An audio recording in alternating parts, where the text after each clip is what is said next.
পূর্ণ প্রতিযোগিতামূলক বাজারের ভারসাম্য কিভাবে বের করতে হবে এবং ভারসাম্য অবস্থায় কোম্পানি বা ওই ফার্মটি কতটুকু লাভ বা ক্ষতির শিকার হবে তা স্পষ্টভাবে বোঝার জন্য আজকের ভিডিওটি যথেষ্ট।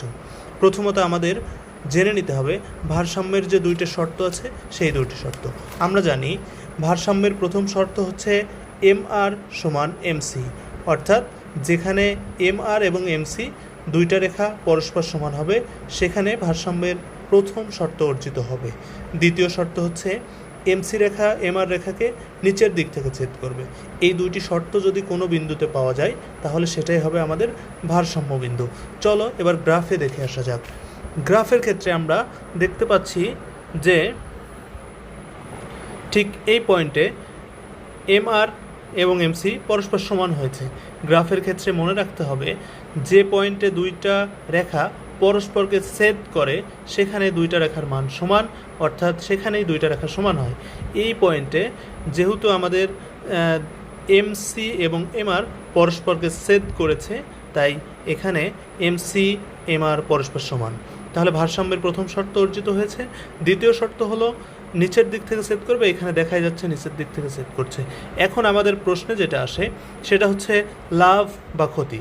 লাভ ক্ষতি বের করার জন্য আমার দরকার এই সূত্রটা জানা, অর্থাৎ প্রফিট সমান total revenue minus total cost.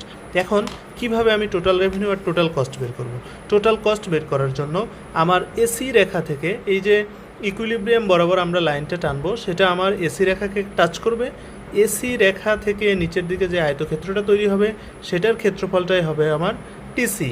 তারপরে MR রেখা থেকে নিচের দিকে যে আয়তক্ষেত্র বা বক্সের মতো দেখা যাচ্ছে এটা আয়তক্ষেত্রটা তৈরি হবে সেটাই হবে আমার টিআর। MR থেকে আমরা পাবো হচ্ছে টিআর, এসি থেকে পাবো টিসি। এখন আমরা এই মান দুটো যদি বের করে সূত্রের মধ্যে লিখে দিই, অর্থাৎ এখানে যদি আমরা মান দুইটা সাবস্টিটিউট করি তাহলে আমরা পেয়ে যাব।